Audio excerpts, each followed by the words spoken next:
नमस्कार दोस्तों, राकेश भैया आ रहे हैं। माँ शीला ने धीरे से कहा। तो फिर शुरू हो जा। कमला जी ने बेटी को कहा। माँ, 2 दिन पहले ही तो मैंने भाभी की साड़ी दोस्त की शादी में पहनी थी। अब कॉलेज फेयरवेल के लिए कैसे मांग लूँ? भाभी क्या सोचेगी? शीला सुनाते हुए बोली। क्या सोचेगी का क्या मतलब? अब वह इसी घर का सदस्य है, उसे कुछ लेने में हिचक कैसी? जाओ जाकर ले लो। राकेश रसोई में लंच रखते हुए बोला। सच्ची भैया? थैंक यू भैया, शीला भाई को चिपक कर बोली। राकेश की 6 महीने पहले ही रितु से शादी हुई है। रितु के आते ही तो जैसे रचना की लॉटरी लग गई। कहीं भी जाना हो बड़े मज़े से भाभी के सूट और साड़ियाँ मांगकर पहन लेती। रितु को कई बार बुरा लगता, पर क्या बोलती। जब से शादी से पहले ही राकेश वादा ले चुका था, मेरी बहन मेरी लाडली है, इसका कभी दिल मत दुखाना। शीला बड़े हक से भाभी की अलमारी से नए फैशन के कपड़े, मैचिंग ज्वेलरी, सैंडल निकाल कर पहन लेती। दोस्तों में रोब झाड़ती। कमला जी ने भी, बहू तुम्हारी अलमारी काफ़ी बड़ी है, बोल अपना कुछ सामान उसमें रख छोड़ा था, ताकि कभी भी बहू उस पर ताला ना लगा पाए और जब चाहे खोलने के लिए किसी की आज्ञा ना लेनी पड़े। रितु को इस बात से परेशानी थी, पर राकेश ने उसकी एक ना सुनी। शीला, साड़ी तो तुम पहन लो, पर देखो यह मेरी फेवरेट साड़ी है जो अब तक पहनी नहीं, सो प्लीज़ फ़ोटो कहीं मत डालना। ना भाभी, आप निश्चिंत रहो, ऐसा तुमने मीरा की शादी से पहले भी कहा था। फिर भी फ़ोटो अपलोड हुई ना। भाभी, मैंने नहीं डाली, वह किसी और ने डालकर मुझे टैग कर दिया था। शीला हर बार रितु को कोई ना कोई गोली दे मज़े से उसकी चीज़ इस्तेमाल करती। रितु मन हो ना हो, पर अब नई नवेली दुल्हन ससुराल में पूरे सेट हुए बिना कैसे इकलौती ननद को ना कहे।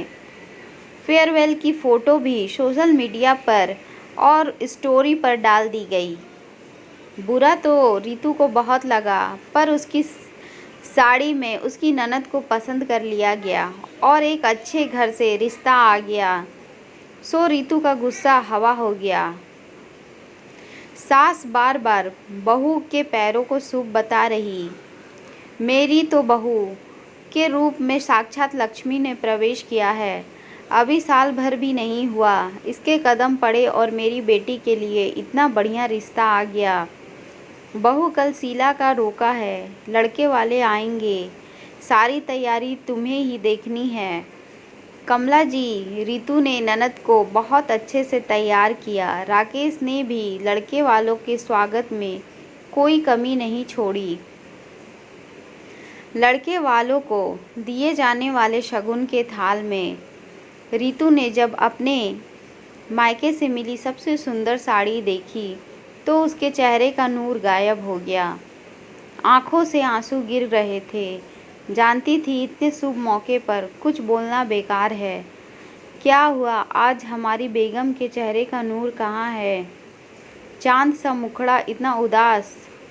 शगुन के थाल में जो साड़ी शीला को देने को रखी है, वह साड़ी मेरे पापा जयपुर से लाए थे।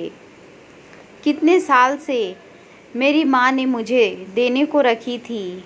आज तुम्हारी माँ ने उसे देने से पहले मुझसे पूछना तो दूर, बताना तक ज़रूरी नहीं समझा। मेरी अलमारी तो पब्लिक प्रॉपर्टी है, जिसे जब चाहे जो चाहे ले, पहने या किसी को दे दे। रितु रोती हुई कमरे से बाहर आ गई। इस बार राकेश को पत्नी की शिकायत जायज़ लगी, पर मौका ऐसा था, कुछ कहने का फ़ायदा नहीं था। तो उस समय राकेश ने चुप रहने में ही भलाई समझी। शीला का रोका अच्छे से हो गया। राकेश ने सोचा, अब वह कमला जी से इस बारे में बात करेगा। बेटा, सब कुछ इतना अचानक हुआ कि मुझे नई साड़ी लेने का मौका ही नहीं मिला। बहू को वैसे की वैसी मैं दूसरी साड़ी ला दे दूंगी। यह बातें छोड़, तू और बहू खुशखबरी कब सुनाओगे? बेटा, आजकल सोचते हैं ये नवविवाहित जोड़े बच्चों की जिम्मेदारी से भागते हैं, फिर डॉक्टर को इलाज के लिए फीस देते हैं, सो मुझे जल्दी से दादी बना दे। अब राकेश का गुस्सा 7वें आसमान पर था।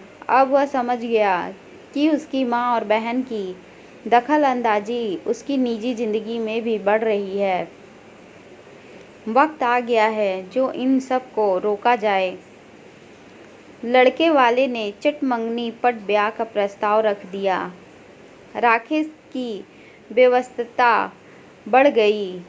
रितु भी ननद के साथ शॉपिंग में बिजी हो गई। आज शीला शादी के 1 महीने बाद मायके रहने आई है और शीला और कमला जी घर पर नहीं थे। राकेश का रितु के साथ मूवी देखने का प्रोग्राम बन गया। जब रात को शीला ने रितु को अपनी नई साड़ी में देखा तो गुस्से से फायर हो गई। क्या भाभी, यह तो मेरी एकदम नई साड़ी थी, मैंने एक बार भी नहीं पहनी थी। बड़ी मौसी अहमदाबाद से लाई थी, एक बार पूछते तो सही। कमला जी भी बहुत बिगड़ी, शीला की साड़ियाँ महंगी हैं। रितु को एक ना मिली ऐसी साड़ी, बस पहन के चल दी। रितु घबरा गई, पर राकेश ने इसी मौके की तलाश में था। क्यों बहन, तूने खुद तो भाभी की नई नई साड़ियाँ खूब पहनी, कभी दोस्त की शादी, कभी फेयरवेल, और माँ, आपने तो रितु की एक मायके की साड़ी रचना के रोका में उठा कर दी थी, बिना उससे पूछे। यही नहीं, आप दोनों तो उससे बड़ी अलमारी के चक्कर में हमारे निजी ज़िंदगी के फैसलों में भी दखल देने लगे। जिस हक से आप यह सब करते हैं आए हैं, उसी हक से मैंने रितु को यह साड़ी निकाल कर दी। शीला मौन स्तंभ खड़ी थी। फिर भी कमला जी कहाँ चुप रहने वाली थीं। जो भी हो, शीला ननद है, छोटी है या बड़ी, उसका ओहदा भाभी के ऊपर ही रहेगा। वह घर की बेटी है और रितु बहू, बस माँ ननद अगर बेटी है तो रितु भी किसी घर की बेटी है। मायके से मिली चीज़ों का कोई मोल नहीं होता, उसे हर बेटी की भावनाएं जुड़ी होती हैं। आज आपको समझ आ रहा होगा रितु को कैसा लगता होगा। कमला जी ने अब मौन धारण करने में ही भलाई समझी। अब तक माँ और बहन का पक्ष लेने वाला राकेश आज पत्नी के साथ खड़ा था। रितु को आज अपने पति पर गर्व महसूस हो रहा था। बिना उसके कुछ बोले पति ने उसके मन की पीड़ा का एहसास सास और ननद दोनों को करवा दिया। तो दोस्तों, कहानी पसंद आई हो तो वीडियो को लाइक करें, चैनल को सब्सक्राइब करें और शेयर करना ना भूलें। कमेंट में अपनी राय ज़रूर दें। धन्यवाद।